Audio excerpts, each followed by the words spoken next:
Whoa, that came out perfect!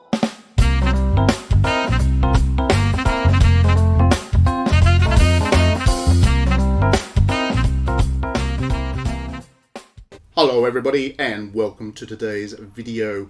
This is a big one. We get to talk about Tales of Arise today. This is the latest in the long-running JRPG series by Bandai Namco, and fans have been looking forward to it for quite some time as well.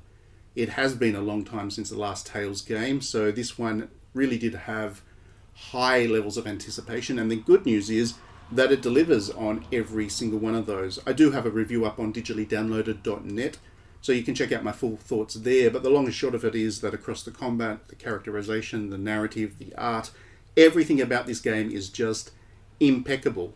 And it is quite interesting for me. I was surprised because I am not the world's biggest fan of the Tales series. I do enjoy them enough and I play every single one that comes out, but I wouldn't characterize this as my favorite JRPG series.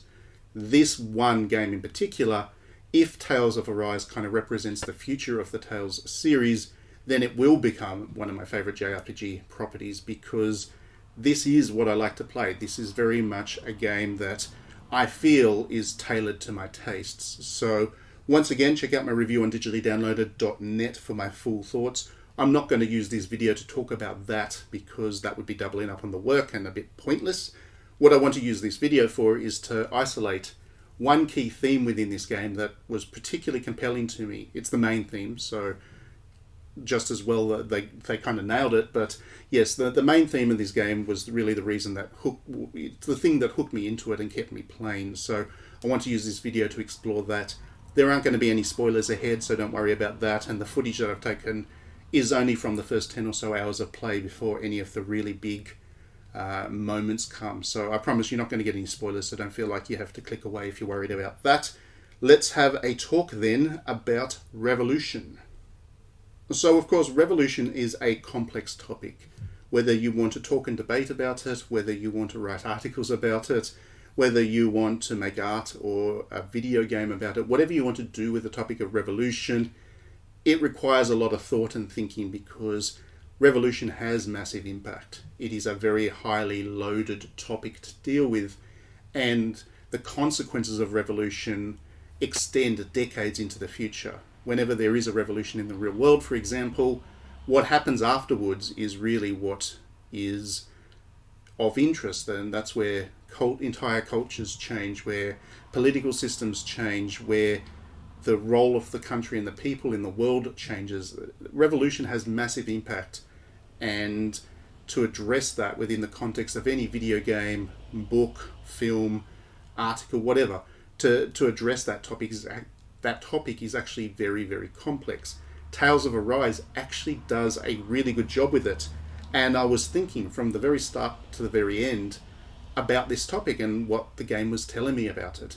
At first I was a little bit concerned, of course, because the Tales series in general is not really well known for its narratives.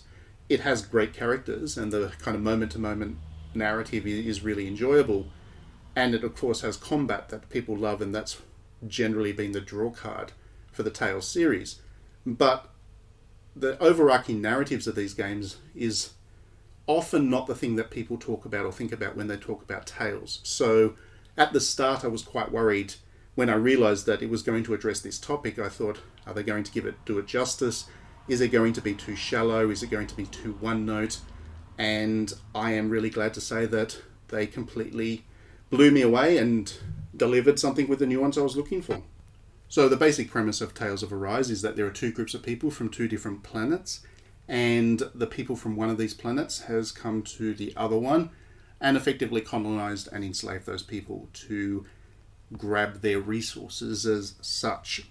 You play as a group of heroes that join with the resistance movement on the planet and go from territory to territory, helping the people of those areas liberate themselves from their colonizers.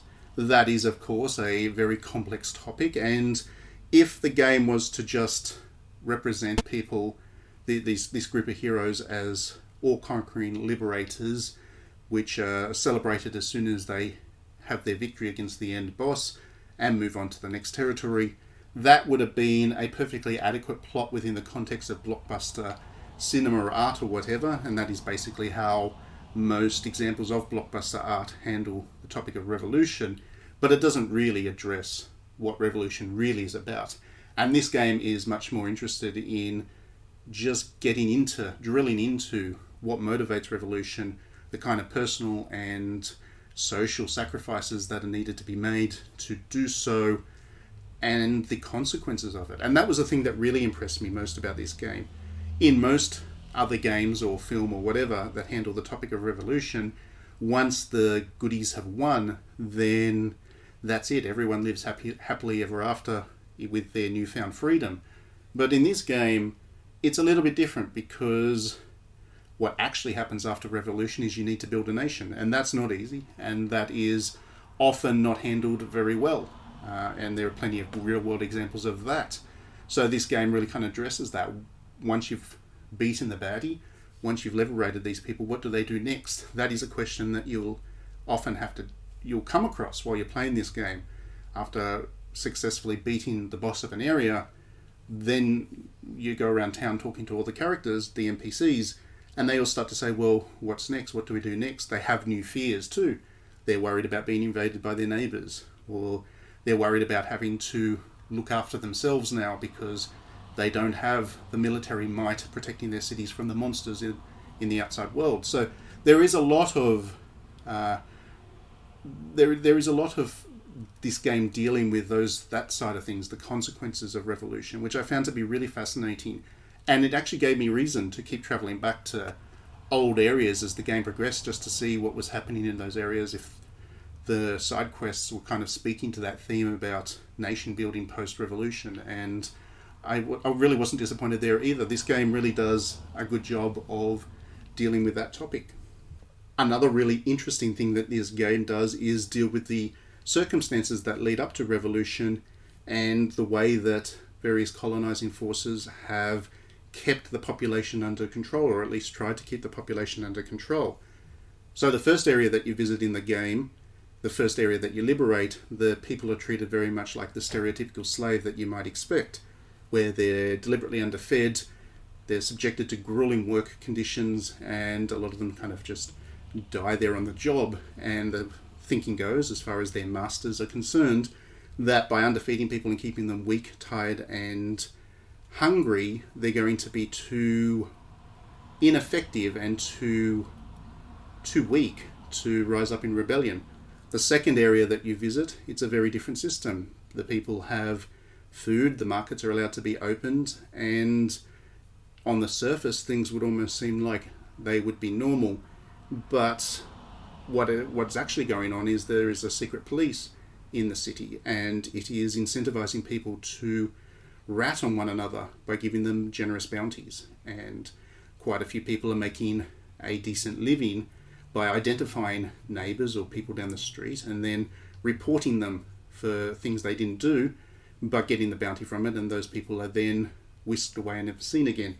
So that is obviously another way of kind of controlling the people by making sure that they're too scared to group together or to talk to one another. So this game really does have those kinds of interesting dynamics in play, that when you travel from territory to territory, it's not just, oh, this is a mountain zone, this is a snow zone, this is a area that is all pristine and green and so on. The actual cultures that the game is depicting vary from one to the other too, and highlight different ways that you can oppress a people. Now, of course, this game doesn't take a relativist approach to the morality of it all. It is very much on the side of the oppressed, and you are doing something good and righteous by liberating them. But at the same time, the game still has some moral conversations going on in terms of the methods that you need to use, or your party needs to use, to do the liberation, the individual morality of the characters, and so on, as a way of highlighting that even when revolution is good and just, and even when the outcomes of it are for the good, there are still questions about method, because revolution is an inherently violent thing to do. So there is always going to be questions about how to approach the liberation of people, and whether this form of violence is necessary, whether this form of resistance is going to be effective. So this game does address those kinds of topics as well in a really interesting way that makes it just something that you can continue thinking about from start to finish. And that really is the point I'm making here. This game makes you think. And I do like games that make you think, because God knows we play enough games that don't. There are enough games out there that are pure entertainment without any value beyond that. That it is nice to have a game that is not the opposite, because it's certainly an entertaining game to play and has lots of moments of humour. The character interactions in particular can be very funny at times. So there is certainly all of that. Tales of Arise is a very entertaining, enjoyable game to play, but it is also thought-provoking, and that is less common in video games. So anyway, please do check out my review on digitallydownloaded.net for my full thoughts on the overall thing. I talk about, gameplays as such, the graphics and things, the characters. There is a lot more to the game than this particular theme that I'm addressing here, but this theme is, this topic of revolution is just done in such an interesting way that I had to do a video on it. If you did enjoy this video, please do click that like and subscribe button. That way you will certainly be able to keep up with all the other videos that I upload. And if you do enjoy the work that I do, please do consider backing me on Patreon, which you can do for just $1 a month. And by doing so, not only do you support this YouTube channel, the digitallydownloaded.net website, but you also get a monthly magazine that I produce, which has a kind of deep dive into all things to do with Japanese culture, not just video games, but also film and alcohol and history and arts and all those things. So it is a pretty useful magazine, I think, if you want to know the context behind the Japanese games that we all love to play. So please do consider backing me on Patreon for that. Other than that, enjoy Tales of Arise. Do let me know your own thoughts in the comments. I can't wait to hear what people think about this one and its themes, and we will see you at the next video.